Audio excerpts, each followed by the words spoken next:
la nueva generación de diplomáticos cubanos. Es profesora actualmente adjunto de la Escuela Joseph Corbel de Estudios Internacionales de la Universidad de Denver, en Colorado, coautor del libro Raúl Castro y la Nueva Cuba, miembro de Café y sin duda uno de los intelectuales jóvenes más importantes, que además es ciudadano norteamericano desde hace algún tiempo, y él lo ha aclarado varias veces, al menos en los videos que he visto en YouTube. Con esta presentación voy directamente a la mesa y les aseguro que el debate va a ser interesante y de altura.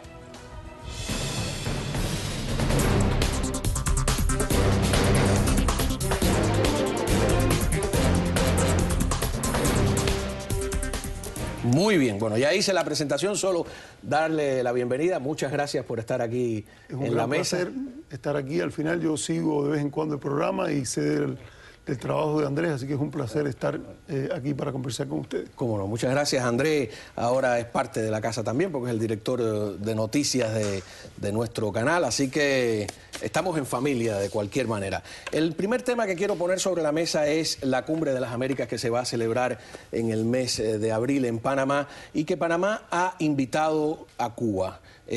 Cuba no ha participado en ninguna de las cumbres, aunque ya desde Trinidad y Tobago en el año 2009 hubo una suerte de llamado colectivo por parte de los presidentes a que participara. ¿Está usted de acuerdo con este llamado de Panamá a que Cuba participe en la Cumbre de las Déjame Américas? aclarar un poco de esa historia. Desde el mismo momento de la Cumbre de Miami del 94 hubo una opinión muy grande de los países de América Latina. Yo diría una mayoría simple, pero que en la OEA nunca era supermayoría, como calificaría para una invitación, en la cual se decía que la mejor manera de aproximarse al tema cubano era a partir del intercambio e incorporarlo. Eso ha ido creciendo y, como bien señalas tú, la cumbre del 2009 de Trinidad y Tobago representó un punto importante. Es sintomático que el presidente Obama dijo que la imagen que le venía de los presidentes latinoamericanos era de un país que enviaba muchos médicos a la región, y que él tenía otra imagen sobre Cuba que venía de su posición en los Estados Unidos. Y creo que eso ha ido creciendo. Hay un clamor a partir de la cumbre de Cartagena, más allá de la cumbre de Trinidad y Tobago, y ha habido una demanda de incorporar a Cuba como parte de una estrategia regional para que Cuba se abra al mundo y que el mundo se abra a Cuba. ¿Estás de acuerdo o no? Mira, bueno, de acuerdo no estoy. Ahora, lo que ocurre con estos mecanismos interamericanos es que justamente hay un deseo de incorporar a Cuba. Los que son demócratas piensan que teniendo a Cuba adentro pueden ser más incisivos con Cuba en pedirles un compromiso con los derechos humanos, etcétera. Y los que son favorables a Cuba, pues de todos modos quieren tener a Cuba, y eso, toda esta cosa del ALBA y todo esto, pues le da una fortaleza de bloque y hasta cierto punto, hasta yo te diría que una coherencia ideológica. Si estos mecanismos en realidad funcionaran de manera que pueden conseguir un cambio democrático en los pueblos y tuvieran realmente mecanismos de censura o de presión para que los gobiernos tuvieran mejores políticas de derechos humanos, etcétera, habría que saludar que estuviera Cuba, pero no ocurre. O sea, con ninguna dictadura, ni la cubana, ni la de Pinochet, ninguna logró moderarse por lo que dijera la OEA, logró moderarse por lo que dijeran estos mecanismos interamericanos. Sin embargo, ¿existe? Hasta cierto punto me parece una discusión en ese sentido.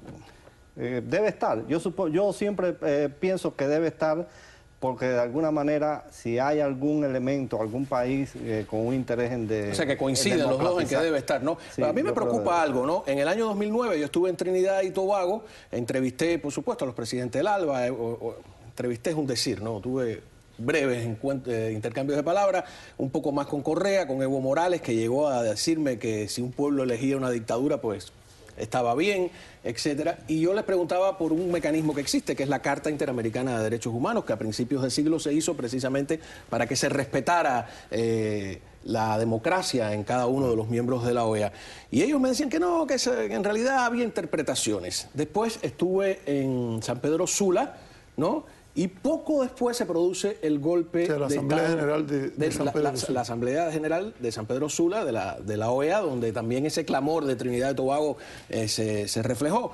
Pero poco después le dan el golpe de Estado a Zelaya. Y todos esos presidentes que me dijeron que la Carta Interamericana de Derechos Humanos tenía 100 interpretaciones, que no era tan importante, empezaron a clamar y a esgrimir la Carta Interamericana de Derechos Humanos de manera selectiva, ¿no? Entonces es lo que yo veo aquí. Se habla de Cuba de forma distinta como se trata a otras dictaduras. ¿Por qué esa selectividad? Bueno, yo creo que aquí hay que diferenciar de los documentos que estamos hablando. Está la Convención Interamericana de Derechos Humanos, a partir de la cual se crea la Comisión Interamericana de Derechos Humanos, y está la Carta Democrática Interamericana. La Carta Democrática Entonces, Interamericana. cuando te refieres, me parece entender que te estás refiriendo a la Carta Democrática Interamericana de Lima, o la Carta de Lima del 2001. Exactamente, las de principios del siglo. Evidentemente, en la Asamblea de San Pedro Sula hubo que dar un tratamiento especial al tema cubano, porque la exclusión del gobierno de Cuba de la OEA precedía la Carta Democrática Interamericana del 2001, porque es de la Resolución Sexta de Montevideo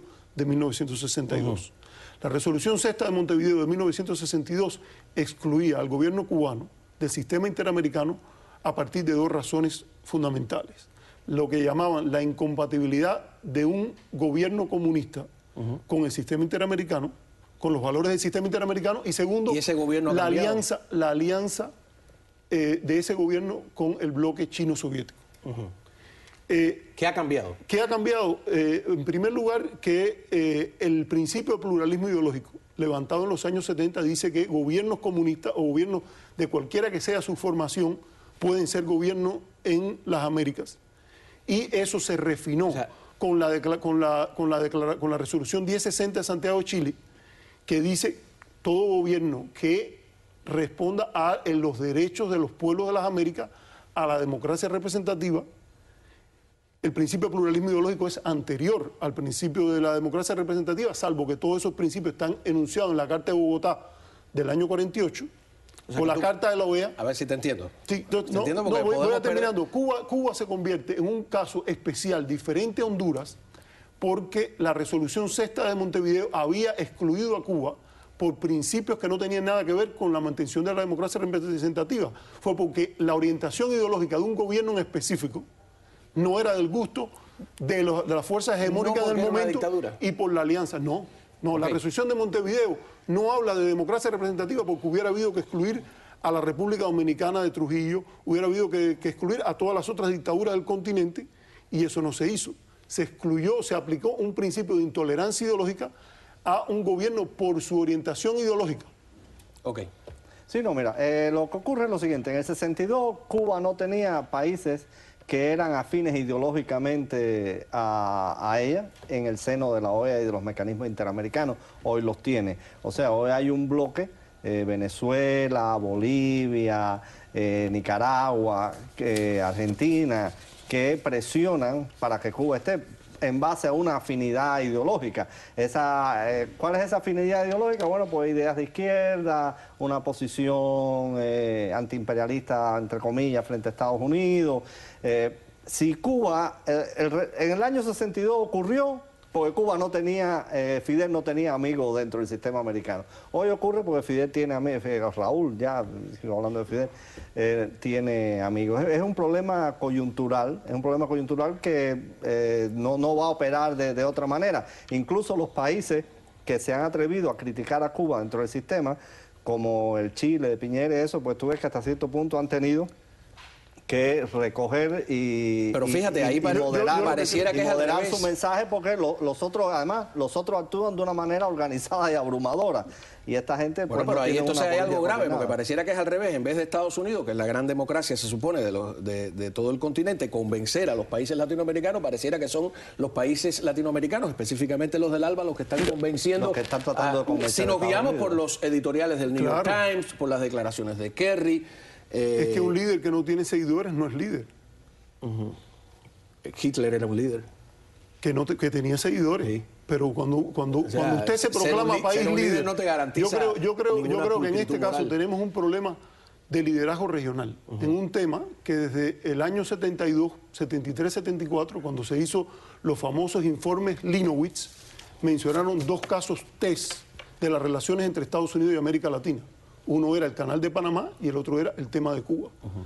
A raíz de esa noción de pluralismo ideológico que se fue perfilando y cambió después de las aperturas democráticas en Sudamérica, se creó la idea de que la manera de lidiar con Cuba no era a través de las sanciones. Por eso es que en 1975, con la anuencia del secretario Kissinger, se derogan las resoluciones del 64 de la OEA, aunque no la exclusión del gobierno cubano. Pero ese relativismo filosófico, tú me disculpas, ¿no? Porque ¿pero qué es lo que tiene de relativo? Bueno, la cosa del pluralismo, tenemos que admitir cualquier sistema, aunque sea sistema que viole los derechos humanos, que viole las bases mínimas de la civilización. Lo que pasó que la Carta de la OEA, que proclamaba en el 48 el principio de la democracia representativa, fue violada cuando hasta el país hegemón respaldó golpes de Estado en los años 50 y favorecía gobiernos militares, dictatoriales, como forma de luchar la Guerra Fría.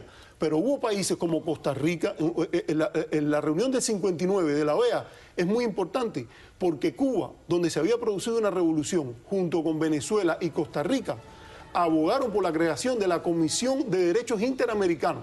La Comisión Interamericana de Derechos. Y por el anticomunismo, que no es la democracia. Oiga, ser prodemócrata no es ser anticomunista. Si sigo el hilo de tu lógica, a Estados Unidos se le criticó por apoyar todas esas dictaduras y ahora se le está pidiendo que tenga relaciones con una dictadura como la de La Habana. Vamos a una pausa. Cuando regresemos podemos discutir ese y otro tema. A ti que te gusta la historia, un poco de la historia de los editoriales del New York Times, que es llamativo. Ya volvemos. Este programa es presentado por Saudis Toyota y Sedanos Supermarket.